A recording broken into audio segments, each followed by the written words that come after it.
You can say when it's on Wi-Fi, don't do these updates. We'll just have to see how it goes, let it go. Anyway, that was a quick delivery. Well, last time I went there, mucking me about here and everywhere. This time I went in, the woman had already gone home, so I tried to ring. I went to reception. He said, oh, she's already let me know. Bring it up outside here, we'll put them out the back. And he said to me, do you want some help? I said, well, yeah. He said, oh, well, I'll call the maintenance. Well, this young maintenance lad come. He said, I'll just chuck them out the back here. He said, I'll take them in, no rush. So that's what we did, took them off the back, just put them in their entrance, and off you go. Oh, blimey, look at all the delays here. 4 minutes 20 of delays. We've got a few minute delays here where I'm coming up to soon. There's a 2, then a 1, then a 1, then a 1, oh blimey. It's kicking out time round here though, isn't it? 12 minutes past 5. You know, a lot of the factory workers would kick out at 5, wouldn't they? So I'm meeting all that traffic now. Never mind. 46 mile to get down to Taunton to do that one. I'm just hoping that the security will still be open, because I know that the house is shut at some point, because when I've been there really early in the morning there's no one there. They don't normally let you in till about 8 in the morning. I don't want to be stuck up there. I want to be down the Exeter Inn tonight, not down the Albion. G0CCV, you're going to try the Exeter Inn for a change, are you? I'm sure you'll make. You don't usually have any trouble with that one at Taunton, so I should think you'll be all right. Anyway, think what it used to be like down where you are now when the docks used to be active. And you all queuing up with your horse and carts to unload the sacks of coal off the boat, eh? Well, luckily I never ever had to do anything like that. You know, my brother used to work on the docks. I still got his hook here somewhere or other, hanging up somewhere. But it used to be crowded coming out of there at night.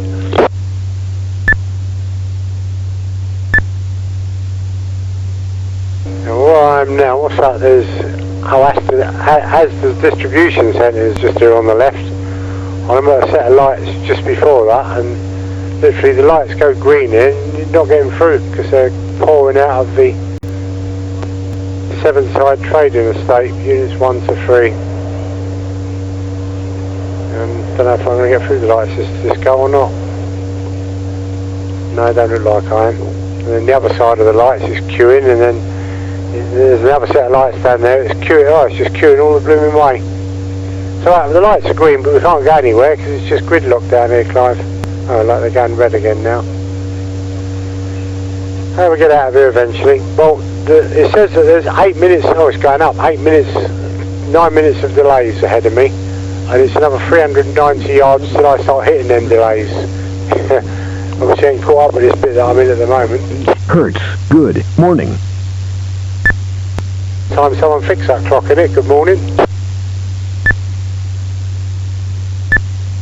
Oh, well, it's a wonderful repeater. It's got all the mod cons and they can't even get the time right on it. Always makes me laugh. Anyway, it's always like that down at Avonmouth this time of night. You'll always have problems.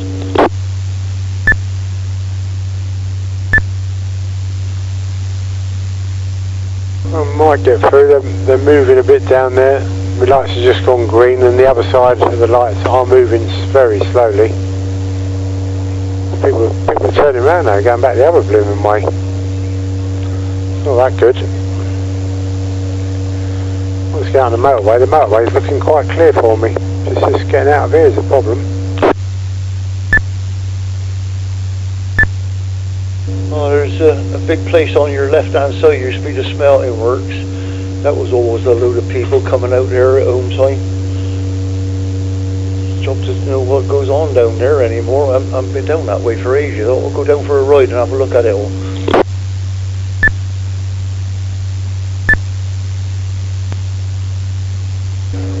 HWC Mobile. I'm just passing the back of that Mercedes place where we had to go into to get that new lens when I tried to nudge that that little dustbin out of the way that was concrete into the ground.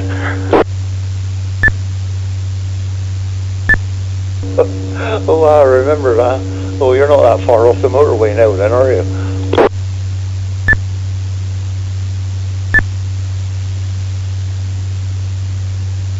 No, but all the lights, you know, it's just gridlocked along here, really slow. The lights go green and 6 or 7 vehicles get through, and then you stopped again.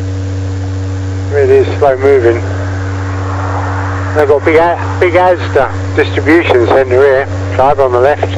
See, this is where you can get good money. You know, when you're in an area where there's loads of distribution centres and they want good drivers, you can get good money for it. But yeah, well, when it's just the odd little place here and there that need drivers, yeah, let's face it, nowadays it's not hard, is it, driving the blooming truck? And I think if you're long-term unemployed, I don't know if they still are, but the Dole office was paying for people's HGV licences just to get them some blooming work. HGV, you could do HGV or forklift, someone told me, if you've been long-term on the dole, unemployed. It seems to be the thing that everyone gets into nowadays. You know, if you can't get a job, it's a week you got an HGV licence, a forklift licence. Or if you're really skin, you can just be a minicab driver.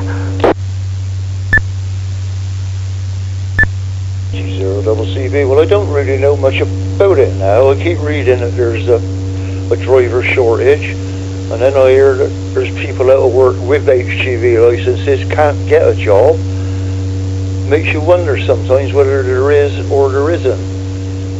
I really don't know, because I don't keep up with it.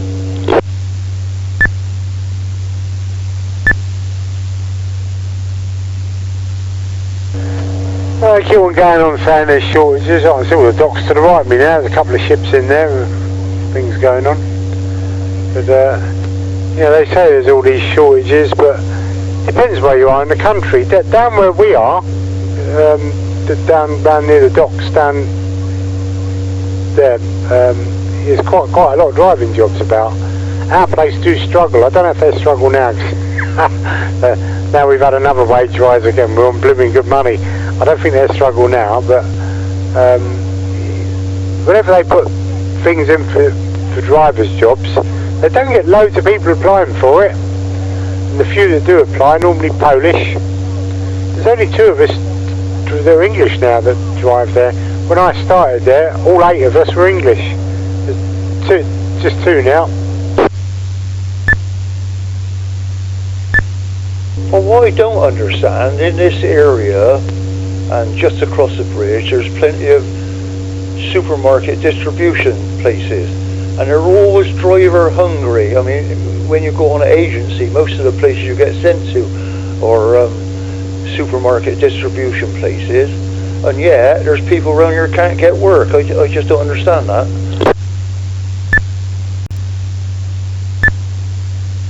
They're obviously not very good drivers then. As a matter of fact, you know, one of the guys who no longer works for us, one of the loaders, he ain't got HGV, but he's got his 7.5. Well, most people have had a licence for a few years. And so he thought he'd go and work for Argos. He went to Argos and he failed the driver assessment, the driving assessment. That was quite funny, really. But I think these places, you know, nowadays they want people with experience driving.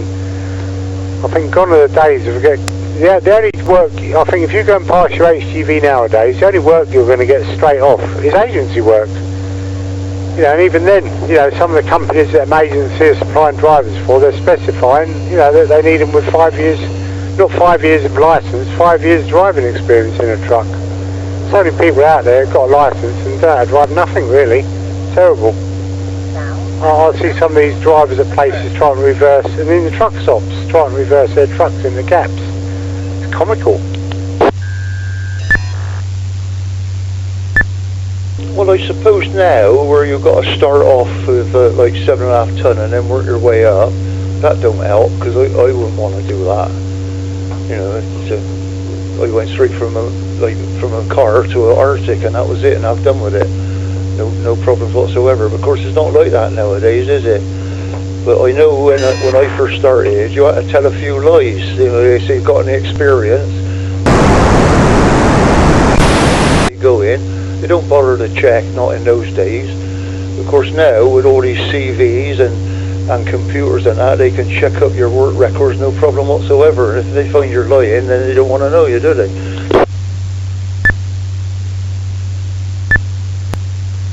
That's true. I'll tell you the other thing they do. They want your email address, and then they search social media for your to find your social media accounts attached to that email address.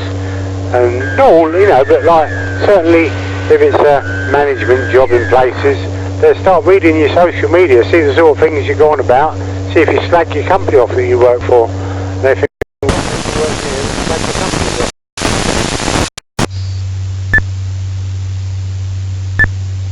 well, there's another thing, isn't it? You know, people do all this work and that, they slag their companies off, and they get a reputation. That's what you say, they can check up on you nowadays so easy. If you're a bit of an agitator who wants to employ you, why would they want to employ a load of trouble?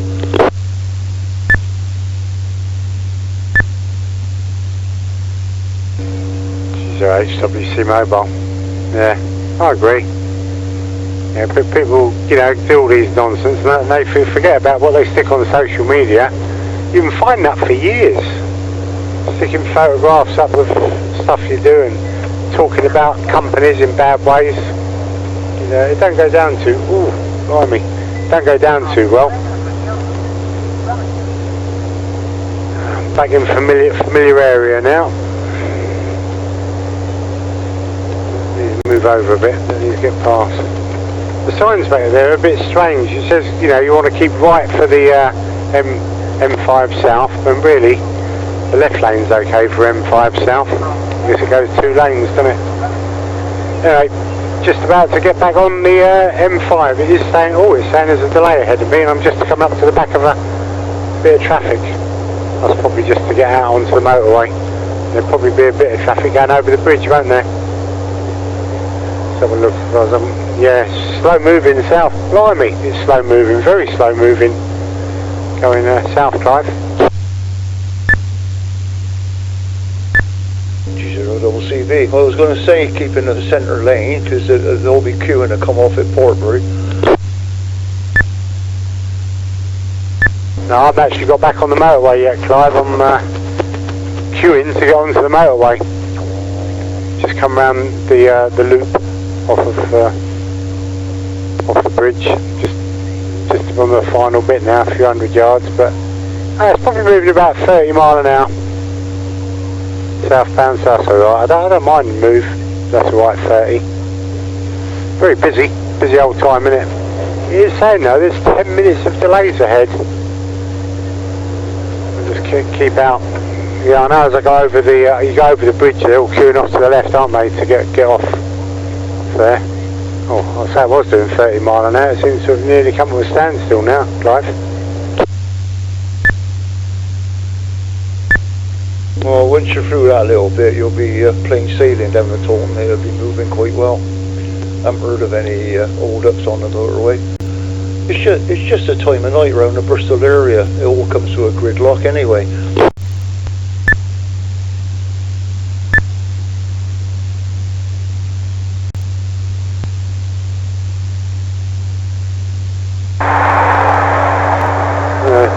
So I just can't lift the bridge there.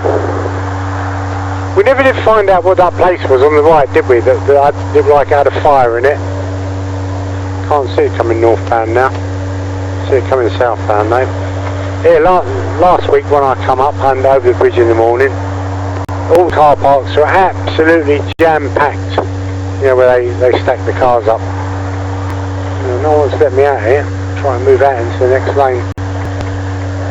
But yeah, the car parks are absolutely jam-packed solid. Full up. They must have had a few shiploads in recently. Yeah, it's not moving very well at all here, Clive. I'm sure most of it is due to the people coming off at the Avonmouth and Gordano turn. I'm in the third lane, third of 4. Doing about 25 mile an hour, that'll do. Well, at least you're moving. 25 mile an hour is better than 0. See, there's another little job down there. They're always advertising for drivers to get them cars off the ships. Can you say that when you go back and forwards in that van though, you're in a van load of sweaters, a load of smellies in there. I can't deal with smelly people, Clive. Couldn't do that. Well, that is a drawback, isn't it? Especially if it was curry the night before.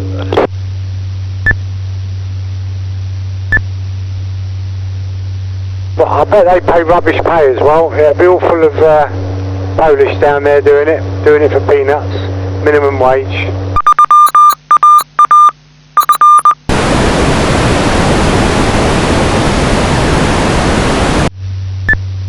Well, I always thought I wouldn't mind doing it when I retired, you know, but there's still a lot of walking about and that, and like you say, having to go back in that van would be more than I could stand. I'm looking over there at the moment, Clive, absolutely ram-packed. There's no space in the car parks at all. Must have had even more. As they're taking them out, they're loading them in.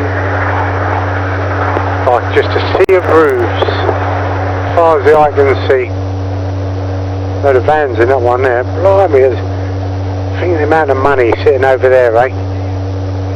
Makes you wonder how long some of these cars sit in this country for before they actually go out to the dealer.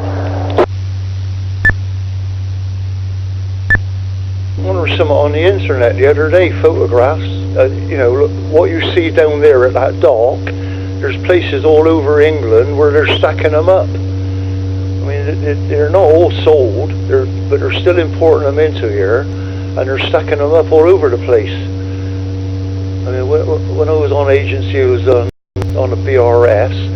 We used to go out to Birmingham at night. That was when they was making the big rovers and that. They was popping out of that factory, well, like popcorn. And they were stacking them up in a field and that, and the grass was growing up over them, and they were getting rust on them. And they just went on producing them. You'd think they'd stop producing them when they couldn't sell them, wouldn't you?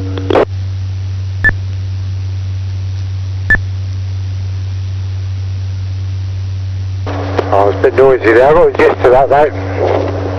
They do a similar thing with all the Part X's they buy. You know, stick them down on blooming fields. A lot of these Part X's now, unless they're, you know, just 2 or 3 year old cars, they just shove them through the auction houses, get rid of them. They don't mind losing money on them. It's not more hassle than they're worth. You know, you've got a 5, 7, 10 year old car, ain't worth them selling it in the showroom, second hand. Chuck it through the auctions.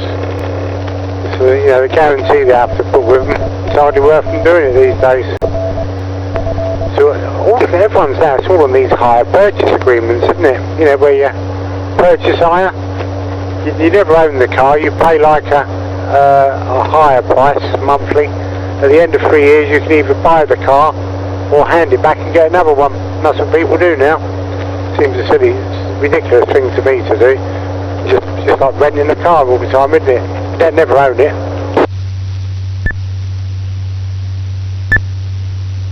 I always thought that was quite a good idea, that leasing the car, because usually there's a maintenance deal as well with it, innit? I mean, it's alright buying a car, but when you've got to maintain it, and some of them, I was reading the other day, like Mercedes and that, they're not all what they're cracked up to be. They all break down like any other car, but then you've got to pay through the nose for BMW and Mercedes-Benz parts. So really, leasing it with a maintenance contract is not a bad idea.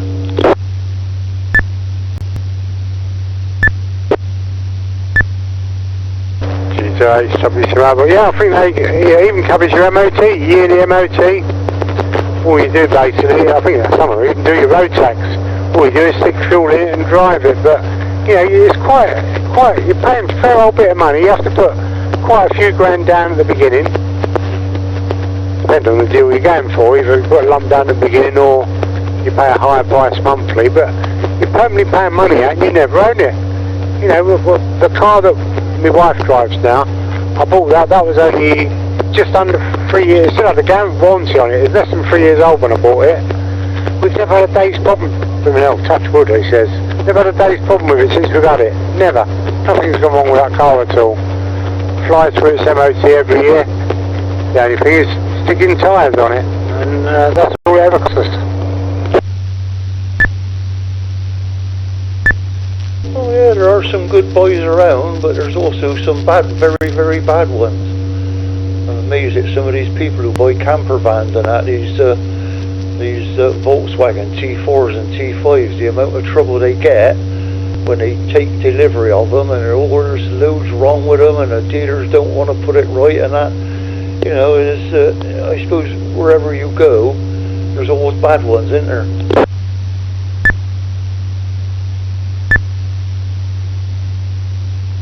Oh yeah, most definitely, most definitely.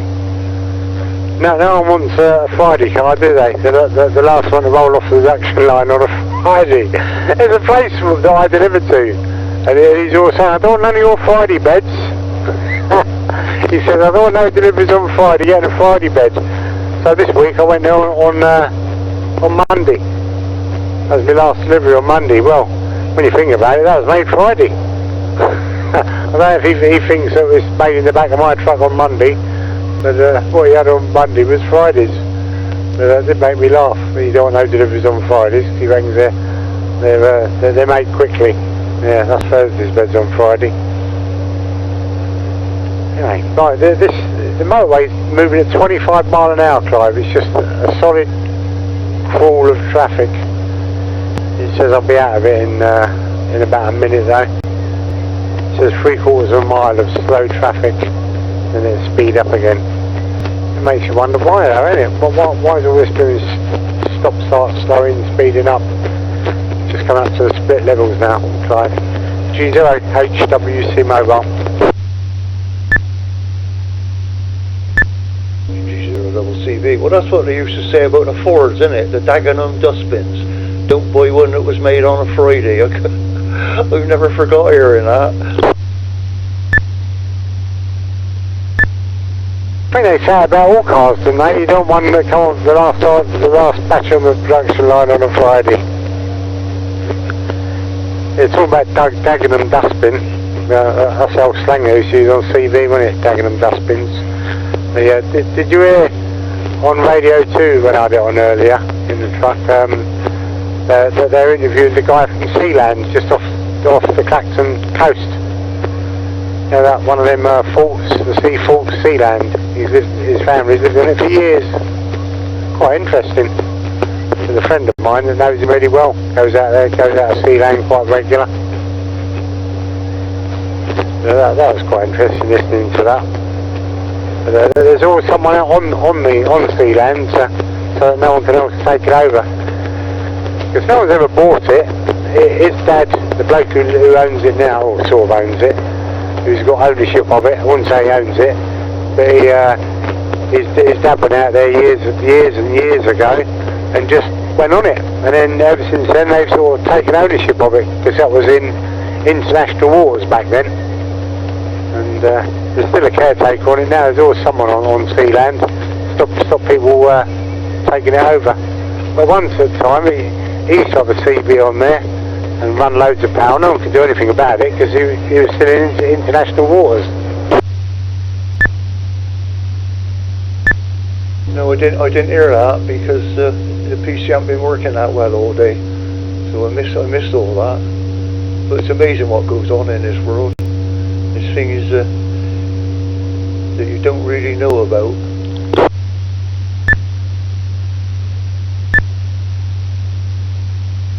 Hey, we don't even know a fraction of what's going on in this world. What a crazy world we're living in.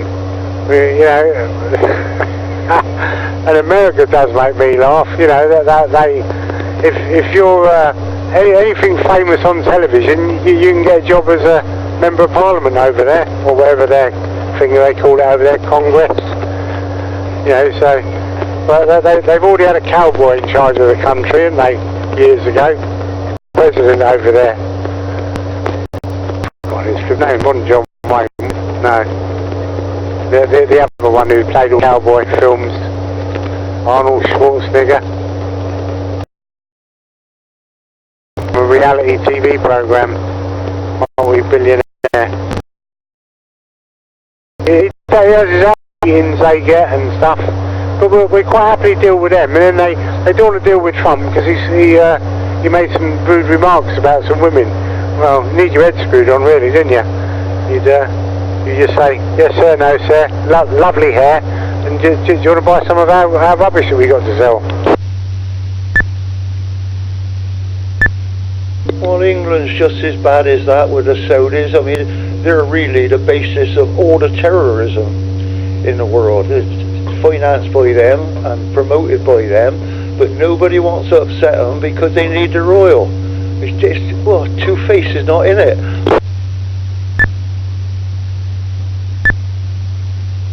Well, crazy, absolutely crazy.